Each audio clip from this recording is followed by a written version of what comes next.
Assalamu alaikum guys, welcome to chapter 9.3. So today we're still working with triangles. There's no new vocabulary, but you do need to use yesterday's vocabulary.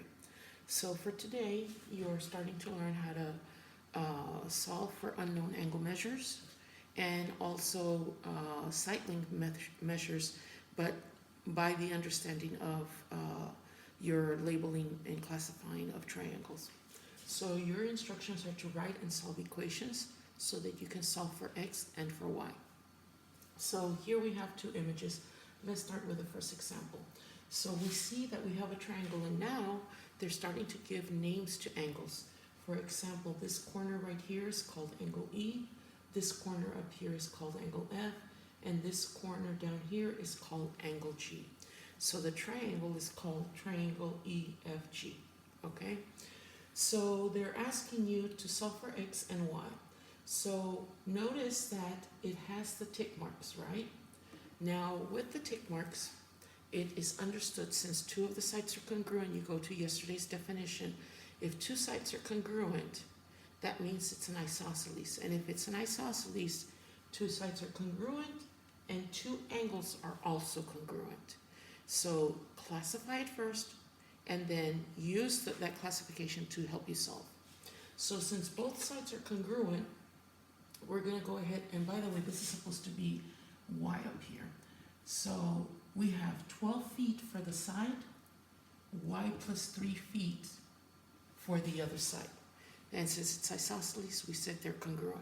So what we can do in order to write our equation for the side lengths is y plus 3 is equal to 12. So this is your first answer, okay? And it's gonna have several answers. It's gonna have 4 different answers. So here's our equation to determine side length. The next thing is to isolate your variable. So how do I get rid of 3? It's plus 3. So I am going to minus 3 from both sides. I'm left with y is equal to 9. And my final answer for y is that y is equal to 9 feet. Okay? So now let's go to angle measures. Remember, it's isosceles, so if these two side lengths are congruent, that means these two angles are congruent as well. So how do I write an equation for that? 2x degrees is equal to 75 degrees. That's my equation, okay? And then the next step is actually to solve it, right? So what's happening between 2 and x? It's multiplication. Opposite of multiplication is division. So I'm going to divide both sides by 2, and then I can say my final answer is 2x degrees is equal to 37.5 degrees. And don't forget your decimal. Make sure that you make it clear. And don't forget that in an equation with degrees, make sure you put degrees, and then in the final answer, that you also put degrees, not only on the value, but on the variable as well. So let's go to triangle ABC. Now look at the tick marks. All 3 sides have tick marks. And if all 3 sides have tick marks, what does that mean? That it's an equilateral triangle. Now equilateral triangle, that means all sides are equal, right? And it also means that all angles are equal. So in an equilateral triangle, remember, a triangle is made up of 180 degrees. And if I split that 180 into 3 even chunks, right, it's going to be that every angle is equal to 60 degrees. So first thing I'm going to do is just to remind you. You don't have to do this, but if it helps you, that's fine to do it. Remember that we're saying 180 degrees divided by the 3 angles is equal to 60 degrees. That means this angle, and this angle each equals 60 degrees. So let's go for the side length. I mean, you can solve for degree or side length, up to you. I'm going to go ahead and do side lengths. Remember that if the side lengths are all equal, and by the way, they do have to give you another measure. This side right here is 4y plus 1, and this side we're going to call it 4 feet. Okay?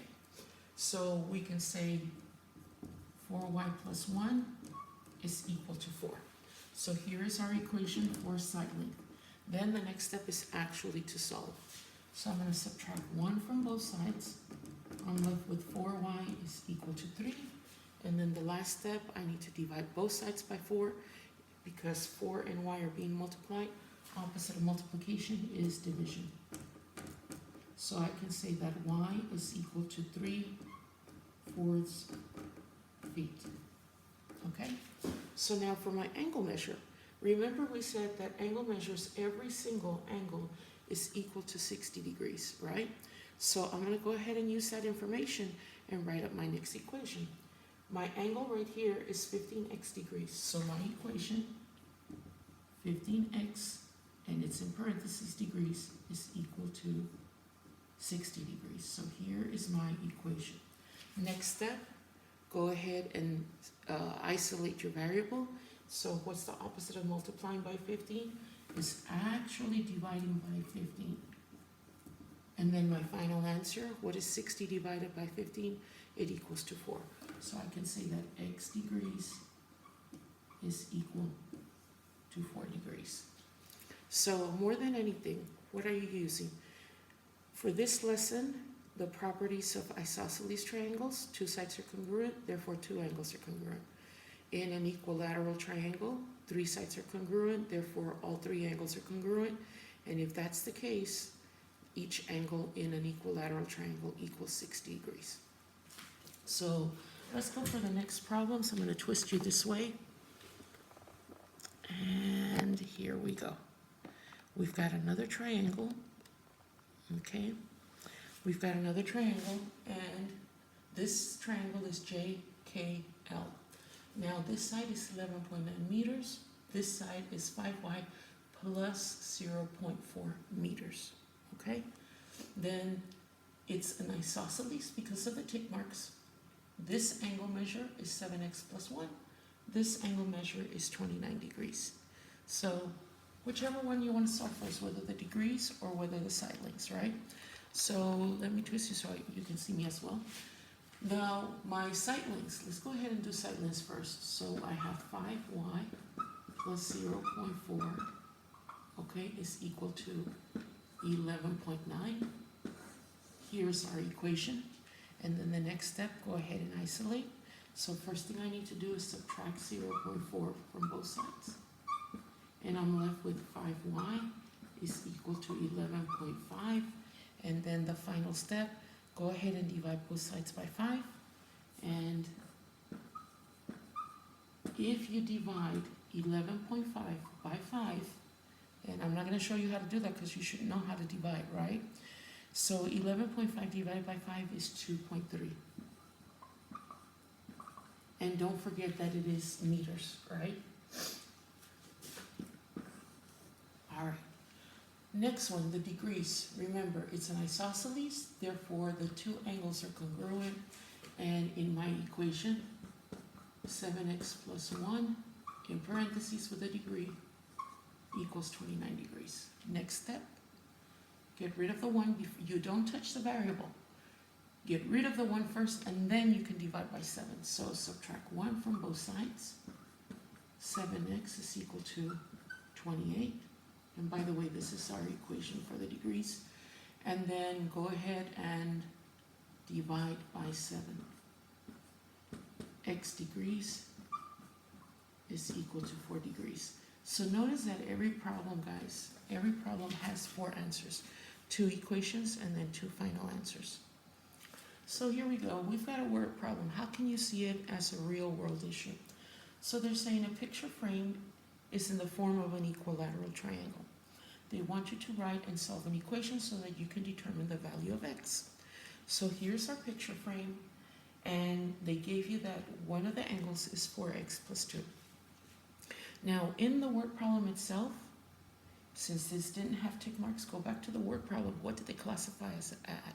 They said it was an equilateral, and we just learned from a previous example that equilateral triangles, all sides are congruent, all angles are congruent, and we also determined that every single angle is 60 degrees.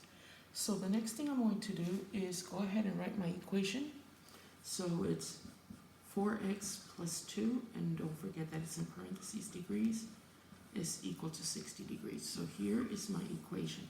The next step is actually to solve. So I'm going to subtract 2 from both sides. I'm left with 4x is equal to 58. And then the last step, go ahead and divide by 4.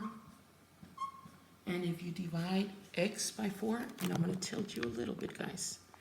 Okay, if you divide x by 58 by 4, you should get 14.5. And it's not enough to write it like this, guys. Remember, we're talking about degrees, so it's x degrees is equal to 14.5 degrees. So there you have it, guys. This is basically the basis of the lesson. It's using just the properties of isosceles and equilateral triangles. We're not using scaling. Scaling, that's going to come later in math in the further years, because there's another mathematical way for you to solve those. But for now, you can use the properties of congruency, which, you know, if side lengths are congruent, what do you base that on? Whether it's isosceles or equilateral. And that goes also for the angles. So if you have any questions, don't hesitate to come to math class, inshallah. See you in class.